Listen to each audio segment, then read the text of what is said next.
Their opening words for the sermon today are ones we just talked about in the opening words earlier, and they're from Francis David, and they became kind of a mantra for early Unitarianism, and which in Hungarian is pronounced Egy az Isten, which translates to God as one, and then I think in that time that meant a lot of different things to Francis David. One was, from a theological point of view, trying to emphasize as Unitarians kind of a different statement than Trinitarian Christians at that time, and what had been the traditional form of Christianity up to that point for the most part. But also a statement of religious freedom, that we all live under the same God, if you will, and a sense of rather than exclusion, that term could maybe be heard of today. It's a statement of we're all held in this same way, and that defines his beliefs very intensely and really has shaped our faith very deeply. And that leads into this, which is, and Len talked about it as we enter the Halloween season, and the nights grow longer. We start to turn our attention to the darkness, and we start to think of things like ghosts and ghouls and vampires. And Bram Stoker was made famous, the vampire, although the tradition of the vampire predated his famous book Dracula. He made famous the vampire in many ways, which he set in a small province in Romania known as Transylvania. And to my knowledge, Stoker has never been to Transylvania. But the story, however, was based on a real person, at least in part, the Transylvanian folk hero, Princess Vlad III, Dracula, son of the dragon, who was also known as Vlad the Impaler. Vlad was known for fighting off the expansion of the Ottoman Empire at the time, but he was absolutely brutal and horrific in his methods, and his name gives away only part of his cruelty. Now, had his name morphed into the character of Count Dracula, not been made famous by Stoker's book, Transylvania might have not become known as the land of the vampire, and perhaps a far more rich heritage of that land and that community and that place might have come forth. Because in the shadow of the vampire lives a land that we know by its Romanian name as Transylvania, but it's called by its Hungarian population Erdele. In the shadow of the vampire stands a people that is the largest ethnic minority in Europe, living within that country, a Hungarian ethnicity living within a Romanian population. In the shadow of the vampire lies one of the most amazing examples of religious tolerance in Western religious history, and from it, at least in part, the emergence of our Unitarian faith, the Unitarian side of our history. In the 15th and 16th centuries, Europe was kind of a religious madhouse. Things were going wild. Roman Catholicism fissured into many separate faiths. Violence and repression spread throughout the land, and religious intolerance prevailed. Protestants were put to death by the thousands in Spain, the Netherlands, and in France. But in Transylvania, something different happened. Francis David, who was born in 1520 in Kolozsvár, was raised Catholic and eventually studied for the priesthood. But as the Protestant the Reformation swept through this land, he embraced the many new ideas that were coming out, first becoming a Lutheran pastor, and then a Calvinist, and finally a Unitarian. In 1568, the very young leader of Transylvania, King John Sigismund, called for a debate in the town of Turda to decide what the nation's faith should be. And Francis David, with his eloquence and wisdom, handily won the debate, declaring Egy az Isten, God is one. But he did not use his words to argue for Unitarianism as the national faith. Rather, he called for religious tolerance throughout the land. And he charged that faith must be handled not with the power of authorities, but with the truth of the word and the soul's love. King John was so moved by David's words that he converted to Unitarianism, becoming the first Unitarian leader of a land. The nobles and church leaders passed an edict of toleration, declaring religious freedom as the law in Transylvania. And it was the first of its kind in Western history, the first kind of edict of religious toleration ever declared.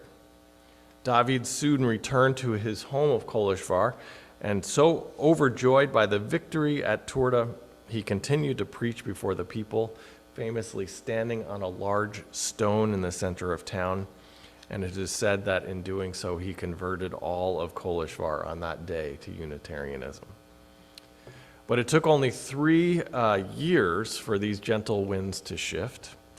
In 1571, on a hunting expedition, King John's carriage overturned, and he was severely wounded. Within 2 months, he was dead. Had King John lived, he was to become the king of Poland. His mom was at that time the queen of Poland, and Unitarianism was stirring in that nation too. At the time, an epicenter of intellectual and religious ideas in Europe. But for a tragic accident, his death, it's very possible Unitarianism and religious freedom might have advanced throughout the entire continent. And Transylvania might have been not known only for its vampire. But it was not to be. Following John's death and having left no heirs, he was replaced by a Catholic prince.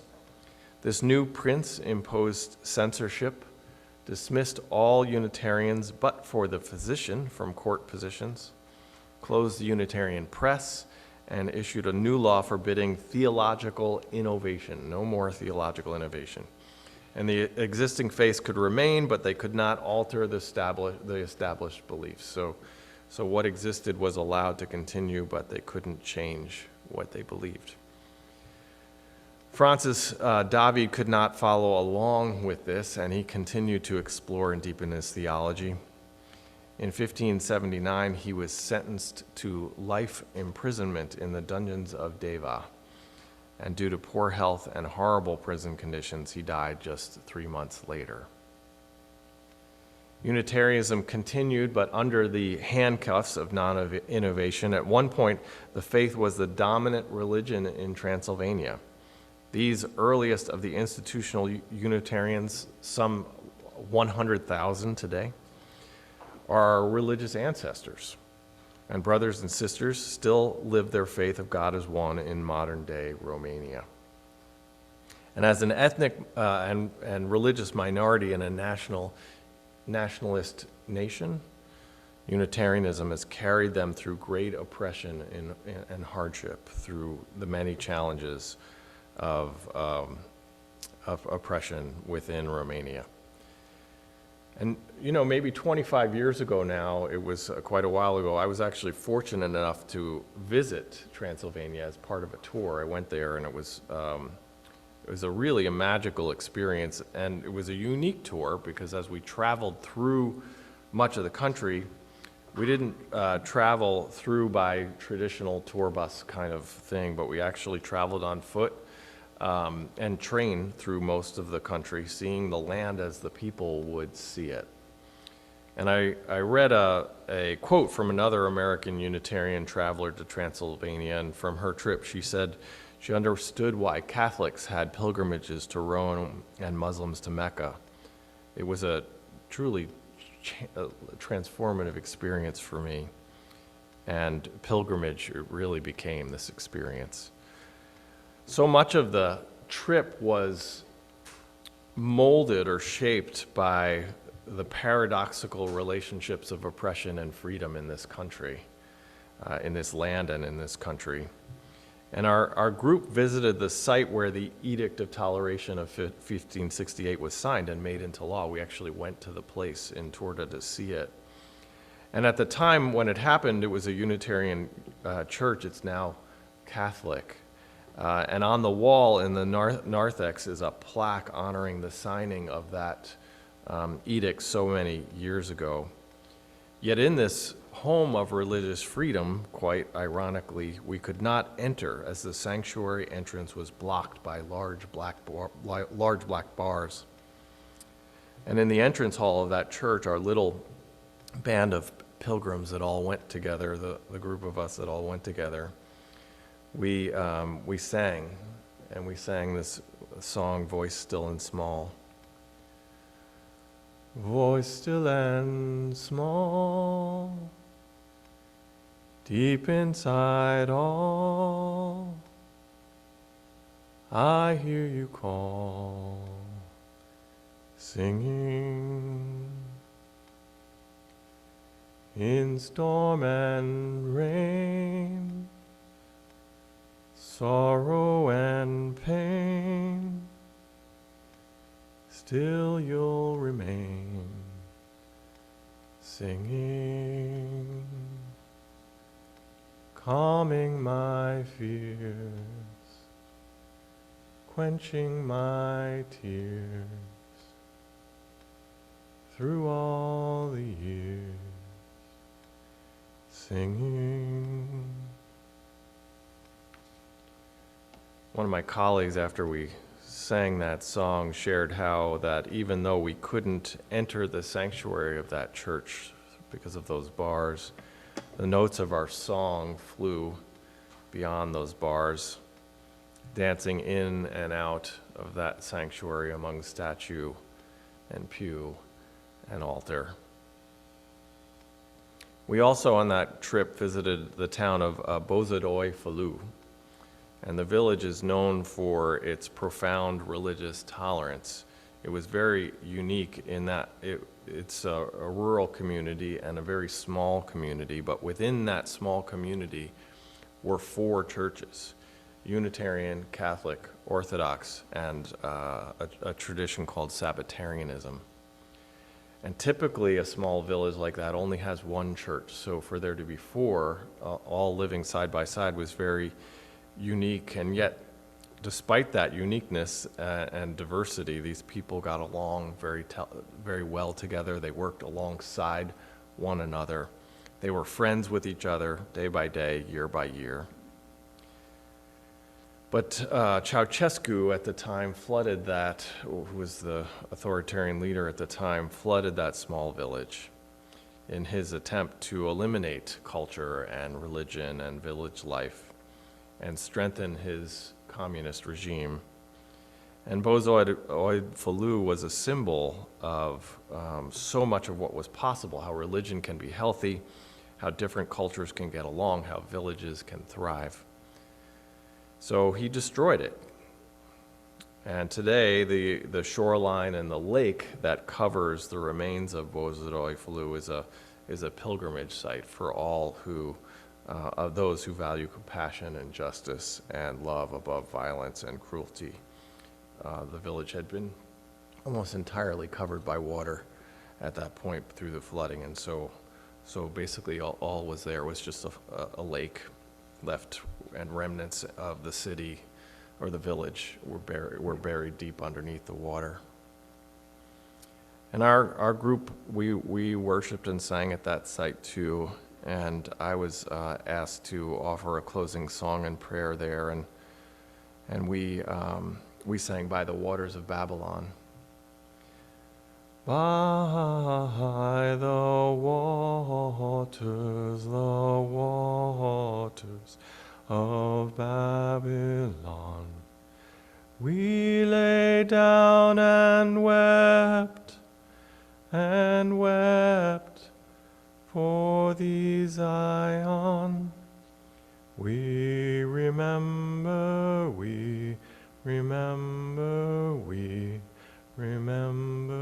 thee, Zion. The music once again traveled to a place where we could not go, coasting over the waters that now covered homes and churches.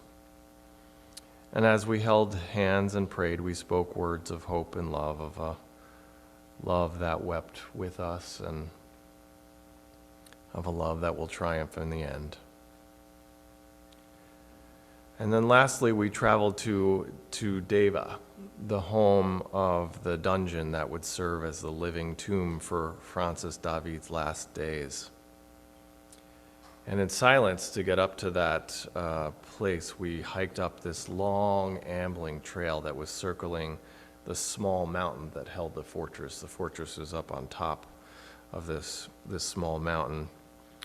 And as we walked along this trail, nearing the top, we approached this old ruin that once had been mighty.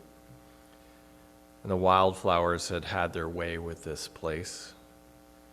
And the beautiful view almost made the dungeon seem as if it would not have been that bad a place to go.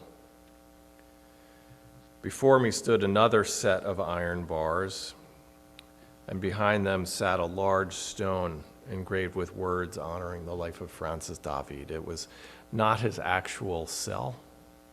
He had been buried in a cell deep underground, shielded from the light of this beautiful view. And once again, we were barred from our ultimate destination. David's cell was no longer accessible. And once again, we worshiped together, and once again we sang. Though I may speak with bravest fire, and have the gift to all inspire, and have not love, my words are vain as sounding brass and hopeless gain. And the words once again traveled to where we could not go, to the recesses of David's deathbed, to the place where this hero gave his life for God and his faith and my faith and your faith. Transylvania may be most famous for the name of Dracula. Yet in the shadow of that vampire lies a heritage that lives by freedom before oppression and finds our liberation not in hatred, but in love. And honestly, I think that's a better story than Dracula. And it's our story. It's the story of our faith. May we do that heritage honor with the gift of our lives.